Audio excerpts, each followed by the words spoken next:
Hello friends, हम study कर रहे हैं एनाटॉमी ऑफ एंजियोस्पर्म्स में। पिछले वीडियो में हमने एक पार्ट की एनाटॉमी डिस्कस की थी, that is anatomy of monocot root. इस वीडियो में हम अगला एनाटॉमी डिस्कस करेंगे और वो है एनाटॉमी ऑफ डाइकोट रूट। जिस प्रकार से वहाँ हमने रूट के एनाटॉमी को कुछ विशिष्ट भागों में स्टडी किया था, ऐसे ही डाइकोट रूट में भी इसकी एनाटॉमी को हम कुछ विशेष भागों में स्टडी करेंगे, जिनमें सबसे पहला भाग एपिडर्मिस, दूसरा कॉर्टेक्स, तीसरा भाग स्टील या सेंट्रल सिलेंडर, चौथा कंजक्टिव टिश्यू और पांचवा और अंतिम भाग है पित्त। जब इसकी स्टडी हम कर चुके होंगे तो आप ये अंतर करने में समर्थ हो पाएंगे कि मोनोकोट रूट और डाइकोट रूट के एनाटॉमी में क्या डिफरेंस है। स्टार्टिंग में कुछ पार्ट्स के जब यहाँ आप नाम देख रहे हैं और वहाँ पर भी आपने कुछ पार्ट्स के नाम देखे थे, तो यहाँ पर भी आपको कहीं कुछ अंतर पता चल रहा होगा। तो वो अब एक एक पार्ट जब हम देखेंगे और उसको आप ठीक से ध्यान से एक बार समझते जाएंगे तो आप दोनों प्रकार की रूट्स में डिफरेंस करने में सक्षम हो पाएंगे। एक एक पार्ट को हम लेते हैं। सबसे पहले बात करते हैं एपिडर्मिस की। यह सबसे बाहरी एकल स्तरीय परत होती है जो थिन वॉल्ड सेल्स की बनी होती है। इनकी जो सेल्स होती हैं उनके ऊपर क्यूटिकल नहीं पाई जाती। मोनोकोट रूट में के एनाटॉमी में भी आपने देखा था कि उसमें भी क्यूटिकल नहीं होती। यहाँ पर कई सेल्स ऐसी होती हैं जिनसे एक कोशिकीय रूट हेयर्स डेवलप होते हैं। सभी सेल्स से तो नहीं, लेकिन कुछ सेल्स से एक कोशिकीय रूट हेयर्स डेवलप होते हैं। यहाँ पर हमने इसको स्टार्टिंग में जो नॉमेनक्लेचर किया है वो एपिडर्मिस किया है, लेकिन आमतौर पर जो रूट्स होती हैं उसमें जो अपर मोस्ट लेयर जो ये एपिडर्मिस है, इसको ही एपिब्लेमा या पिलीफेरस लेयर भी कहा जाता है, जैसा कि हमने मोनोकोट में इसका नामकरण ही किया था। तो ये पहली परत हुई जो सबसे बाहरी परत होती है इसकी, जिसे एपिडर्मिस या एपिब्लेमा कहा जाता है। इसके जस्ट नीचे का जो दूसरा भाग है उसको कॉर्टेक्स कहते हैं। जब रूट की एनाटॉमी को आप सेक्शन में देखते हैं तो ये एनाटॉमी में सबसे बड़ा भाग होता है, अर्थात ज़्यादातर क्षेत्र इसी भाग का बना होता है। ये जो कॉर्टेक्स है यह पतली भित्ति युक्त मृदुतकीय यानी पैरेन्काइमेटस सेल्स का बना होता है। इन सेल्स में ल्यूकोप्लास्ट पाए जाते हैं जो शुगर को स्टार्च में कन्वर्ट करने का कार्य करते हैं। कॉर्टेक्स की जो सबसे निचली परत है, कॉर्टेक्स में जो सबसे नीचे की परत पाई जाती है, जो कि बैरल शेप यानी ढोलकाकार कोशिकाओं की बनी होती है, उसे एंडोडर्मिस कहते हैं। और इस एंडोडर्मिस की सेल्स में इंटरसेलुलर स्पेसेस नहीं पाए जाते। ये एग्जैक्टली वैसा ही है जैसा आपने मोनोकोट रूट की एनाटॉमी में देखा था। एंडोडर्मल जो सेल्स होती है उसकी जो रेडियल वॉल होती हैं वो थिक होती हैं, थोड़ी मोटी होती हैं। इस प्रकार से जो मोटी भित्तियाँ इनकी होती हैं इनको ही कहा जाता है कैस्पेरियन स्ट्रिप्स। ये मैंने आपको पिछले पॉइंट में भी बताया था, पिछले जो वीडियो में भी बताया था कि एंडोडर्मिस का कैरेक्टरिस्टिक फीचर होता है विशेष तौर पर कैस्पेरियन स्ट्रिप्स की प्रेजेंस। और इन कैस्पेरियन स्ट्रिप्स को सबसे पहले ऑब्जर्व करने वाले साइंटिस्ट थे कैस्पेरी, और उन्हीं के नाम के सम्मान में इनको कैस्पेरियन स्ट्रिप्स कहा जाता है। तो ये इसका दूसरा भाग हुआ कॉर्टेक्स। पूरी संरचना जो हम पढ़ रहे हैं वो बहुत स्पष्ट आप इस डायग्राम में देख सकते हैं। ऊपर से नीचे तक जितने भी भाग हैं उनकी कैसी सेल्स होती हैं, अरेंजमेंट कैसा होता है, ये आप इस डायग्राम में स्पष्टली देख पा रहे हैं।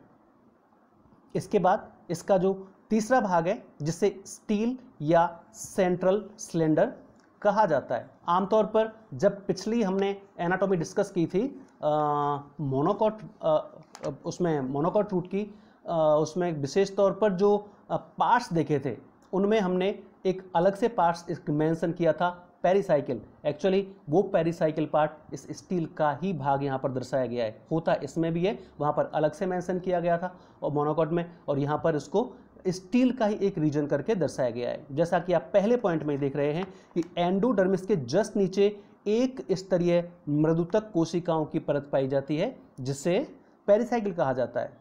और ये जो पेरिसाइकिल होता है इससे लेटरल रूट्स की उत्पत्ति होती है। ये हम शुरू से ही आपको बताते चले आ रहे हैं कि जो लेटरल रूट्स हैं उनकी उत्पत्ति पेरिसाइकिल से होती है, और इस प्रकार की उत्पत्ति को एंडोजीनस ओरिजिन कहा जाता है।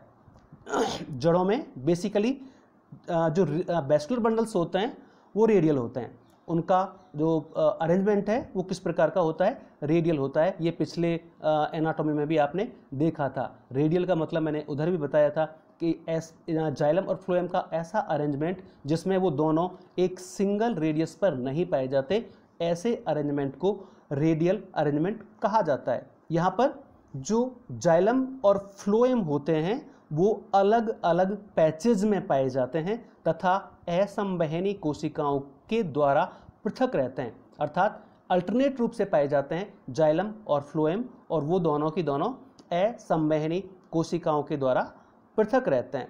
और जो डाइकोट रूट्स हैं उनमें जाइलम का जो नंबर्स होता है, वो वेस्कुलर बंडल्स का जो नंबर होता है वो सीमित होता है। यहाँ इसको लिखने का एक ही मतलब है कि जब आप मोनोकोट और डाइकोट रूट की कंपैरिजन करेंगे तो आप पाएंगे कि डाइकोट रूट में number of vascular bundles monocot की तुलना में कम होते हैं। वहाँ पर वेस्कुलर बंडल्स की जो संख्या है वो ज़्यादा होती है, और यहाँ पर जो वेस्कुलर बंडल्स का संख्या है वो अपेक्षाकृत कम होती है। और जाइलम जो होता है वो एक्सार्क प्रकार का होता है। जाइलम यहाँ पर एक्सार्क प्रकार का होता है। ये पहले भी मैंने बताया था कि जाइलम एक्सार्क होने का क्या मतलब है। इसका मतलब है जब प्रोटोजाइलम पेरिफेरल और मेटाजाइलम सेंट्रल हो तो इस प्रकार के अरेंजमेंट को एक्सार्क कहा जाता है। तो जाइलम यहाँ पर भी मोनोकोट की तरह एक्सार्क प्रकार का पाया जाता है। फिर बात कर देंगे फ्लोएम की अभी तक, क्योंकि हमको पता है वेस्कुलर बंडल में दोनों ही ऊतक पाए जाते हैं, जाइलम और फ्लोएम। जाइलम के बारे में हम कुछ बात कर चुके। जो फ्लोएम होता है वो मुख्य रूप से 40 नलिकाओं का बना होता है। यहाँ पर ये जो फ्लोएम है उसके पैचेज जाइलम के अल्टरनेट रूप से पाए जाते हैं। पहले जाइलम फिर फ्लोएम, पहले जाइलम फिर फ्लोएम, इस प्रकार से रेडियली अलग अलग पैचेज के रूप में अल्टरनेटली ये अरेंज होते हैं। और प्रत्येक फ्लोएम समूह के बाहर की ओर स्क्लेरन काइमेटस सेल्स पाई जाती हैं। प्रत्येक फ्लोएम के बाहर की तरफ दृढ़ोतकी जो कोशिकाएं हैं वो पाई जाती हैं। ये इसकी एक विशेष बात हुई, और इन दृढ़ोतकीय कोशिकाओं की प्रेजेंस की वजह से ये मैकेनिकल स्ट्रेंथ प्रोवाइड करने का कार्य भी करता है, क्योंकि जहाँ पर भी स्क्लेरन काइमेटस सेल्स होती हैं वहाँ पर बेसिकली इनका कार्य प्लांट को या उस पर्टिकुलर पार्ट को मैकेनिकल स्ट्रेंथ प्रोवाइड करना होता है। तो इसका कार्य भी फ्लोएम का जो प्रमुख कार्य है वो जिस प्रकार से मोनोकोट रूट में था, अर्थात दोनों कार्य करना। दोनों कार्यों में पहला जो कार्बनिक खाद्य पदार्थ बनते हैं पत्तियों में उनको ऊपर से नीचे तक प्रत्येक भाग तक और फाइनली जड़ों तक पहुंचाना, और साथ ही साथ स्क्लेरन काइमेटस सेल्स की प्रेजेंस की वजह से प्लांट को मैकेनिकल स्ट्रेंथ प्रोवाइड करना, ये भी फ्लोएम का कार्य है।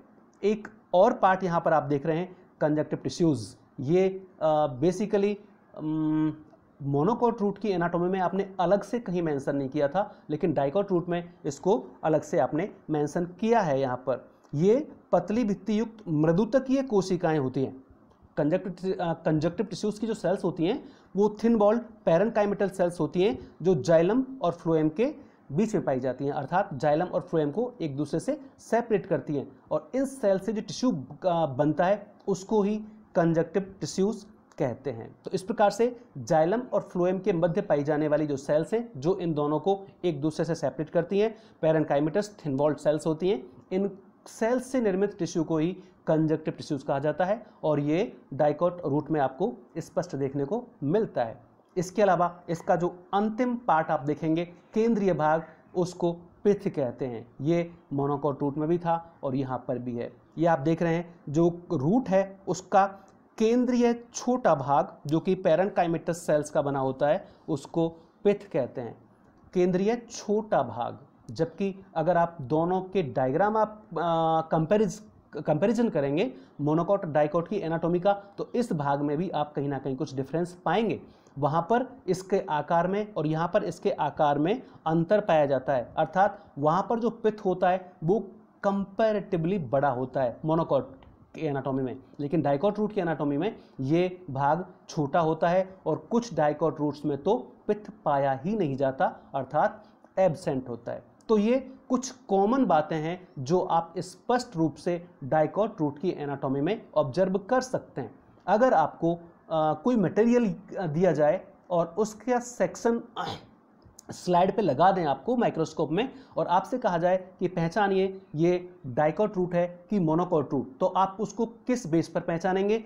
इसके लिए आपको बेसिकली दोनों रूट के कैरेक्टरिस्टिक्स पता होने चाहिए। दोनों रूट्स में वैस्कुलर बंडल्स के बारे में पता होना चाहिए। वैस्कुलर बंडल्स के बारे में से मतलब मेरा सीधा यही है कि वैस्कुलर बंडल्स का नंबर कितना है। एक जो मोनोकोट होता है उसमें नंबर कितना होता है और डाइकोट होता है उसमें नंबर कितना होता है।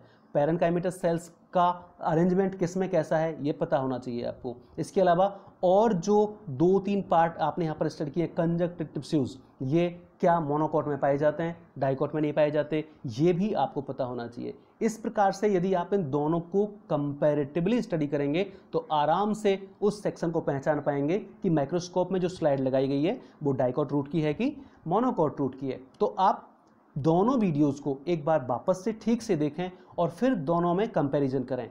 कंपैरिजन करने के लिए आप ऐसा जरूर करिए कि एक टेबल बनाइए दोनों के कंपैरिजन की, जिसमें 3 पार्ट करिए। एक में आप मुख्य रूप से लक्षण लिखिए जिस आधार पर आप इसको डिफ्रेंशिएट करेंगे, फिर एक साइड में एनाटॉमी ऑफ मोनोकोट डालिए और दूसरे में एनाटॉमी ऑफ डाइकोट रूट डालिए और दोनों को स्पेशली दोनों में अंतर कीजिए। तो आप कुछ विशेष अंतर पाएंगे जो कि बहुत ज़रूरी होता है जब आप दोनों पार्ट की एनाटॉमी कर लेते हैं। तो अगर आप इन दोनों वीडियोस को ठीक से देखेंगे तो मोनोकोट और डाइकोट रूट की एनाटॉमी को ना केवल समझ पाएंगे बल्कि इन दोनों में डिफरेंस भी कर पाएंगे।